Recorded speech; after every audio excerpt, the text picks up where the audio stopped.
क्या आपने कभी ऐसा नाम सुना है जिसे सुनते ही रूह कांप जाए? क्या आपने कभी ऐसी रात महसूस की है जिसमें इंसान का साया भी उसका साथ छोड़ दे?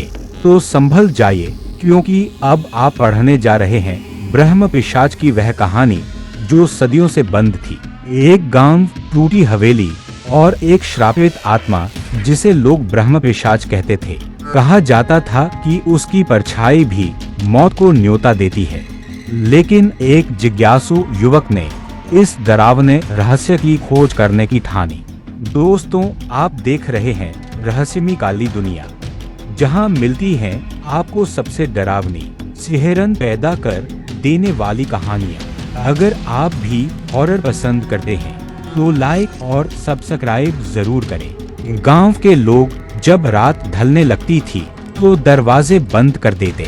चारों तरफ खामोशी, लेकिन उस हवेली से आती थी अजीब सी सरगोशियां। कहते हैं उस हवेली में कोई नहीं रहता, फिर भी रात को भीतर से सुनाई देती थीं चीखें और किसी के रोने की आवाज। लोग उसे ब्रह्म पिशाच कहते थे। ब्रह्म पिशाच कोई साधारण भूत नहीं था।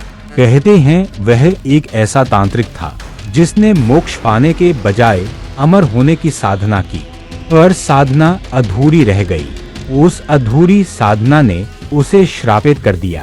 वह न इंसान रहा, न देवता, न ही भूत, बल्कि एक भयावह प्राणी। उसकी उपस्थिति से ही हवा ठंडी पड़ जाती। गांव के बच्चे हवेली के पास तक भी नहीं जाते। बुजुर्ग कहते जो वहां गया लौटकर कभी जिंदा नहीं आया। लेकिन युवा दिल हमेशा जिज्ञासु होते हैं। राहुल नाम का एक लड़का गांव में रहता था। वह पढ़ाई में तेज और डर नाम की चीज से अनजान था। उसने हवेली के रहस्य को जानने की ठानी। एक रात चांदनी फैली थी और हवेली के टूटे दरवाजे चरमरा रहे थे। राहुल ने कदम बढ़ाए। गांव वालों की चेतावनी उसके कानों में गूंज रही थी, लेकिन साहस उसके कदमों से बड़ा था। हवेली का दरवाजा खुला और भीतर से आती ठंडी हवा ने उसका स्वागत किया। उसकी रीढ़ में सनसनी दौड़ गई। हवेली के भीतर कदम रखते ही राहुल को लगा जैसे समय ठहर गया हो। दीवारों पर जाले लटके थे और हवा में सरांद खुली थी। चारों तरफ अंधेरा था, लेकिन हवेली के बीचों बीच एक दिया टिमटिमा रहा था।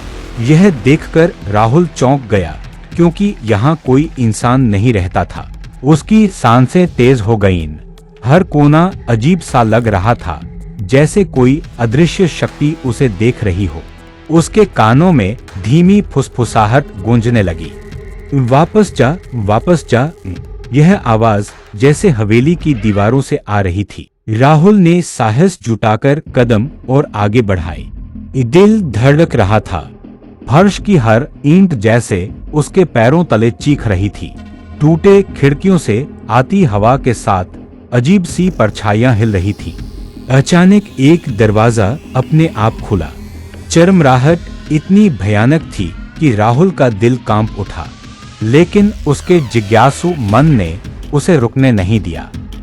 दरवाजे के भीतर एक बड़ा कमरा था। कमरे की दीवारों पर पुराने तांत्रिक चिन्ह बने हुए थे। कमरे की दीवारों पर पुराने तांत्रिक चिन्ह बने हुए थे। बीच में एक टूटा आसन रखा था।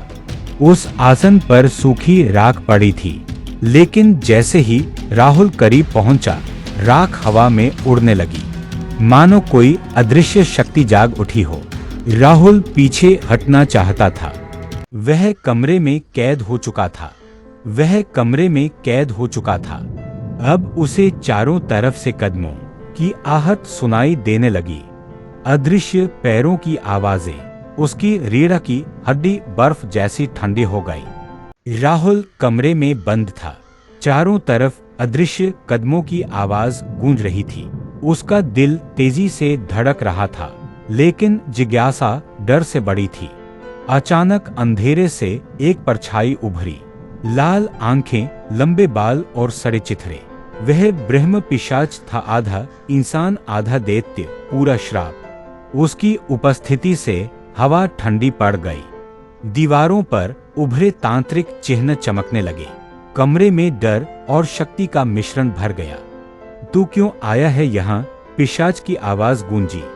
राहुल कांपा लेकिन बोला, मैं सच्चाई जानना चाहता हूँ, क्योंकि गांव वाले केवल डर से जी रहे हैं। पिशाच हंसा, उसकी हंसी में दर्द और पागलपन मिला हुआ था। मैं मृत्यु से जीतना चाहता था, लेकिन अधूरी साधना ने मुझे इस हवेली से बांध दिया। उसकी आंखों से आग निकलने लगी। अब मुझे मोक्ष चाहिए या फिर और खून? वह धीरे धीरे राहुल की ओर बढ़ा। राहुल पीछे हटा, लेकिन कमरे का दरवाजा बंद था। उसके हाथ कांप रहे थे, पर उसने जेब टटोली। उसे अपने दादा दिया ताबीज याद आया। वह ताबीज चमक उठा। जैसे ही राहुल ने उसे उठाया, हवेली की दीवारें कांप उठीं। पिशाच चीखा और उसकी परछाई कई टुकड़ों में बंटने लगी। लेकिन यह आसान नहीं था। पिशाच ने एक हाथ उठाया और कमरे में धुआं भर गया। राहुल की सांसें रुकने लगी। यह ताबीज तेरे काम नहीं आएगा, पिशाच गरजा। मुझे बांधने वाली शक्ति तेरे खून से ही पूरी होगी। राहुल हिम्मत नहीं हारा। उसने जोर से मंत्र बोलना शुरू किया, जो उसके दादा ने बचपन में सिखाया था। मंत्र की गूंज से कमरा रोशन हो गया। पिशाच दर्द से तड़प उठा।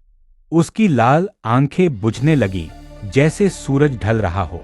अचानक हवेली की छत फट गई। चांदनी भीतर आ गिरी। चांदनी पड़ते ही पिशाच की चीख गूंज उठी। उसका शरीर राख में बदलने लगा। वह दहाड़ते हुए बोला, तूने मुझे अधूरा छोड़ा इंसान, लेकिन मैं लौटूंगा। अगले ही पल उसका अस्तित्व धुएं में घुल गया। कमरा खुल गया और हवेली से अंधेरा छंटने लगा। सन्नाटा लौट आया। राहुल गिर पड़ा, लेकिन जिंदा था। उसके हाथ में ताबीज और दिल में साहस की जीत थी। गांव अब ब्रह्म पिशाच से मुक्त हो चुका था। लेकिन जाते जाते हवेली की दीवारों पर लिखा गया, श्राप अधूरा है, मैं लौटूंगा। राहुल ने वह संदेश देखा और कांप उठा। गांव वालों ने उसे नायक माना, लेकिन उसके दिल में एक डर रह गया। क्या सच में ब्रह्म पिशाच हमेशा के लिए गया? रात के आकाश में चांद बादलों से ढक गया और किसी कोने में वही धीमी फुसफुसाहट गूंजी, मैं लौटूंगा, लौटूंगा।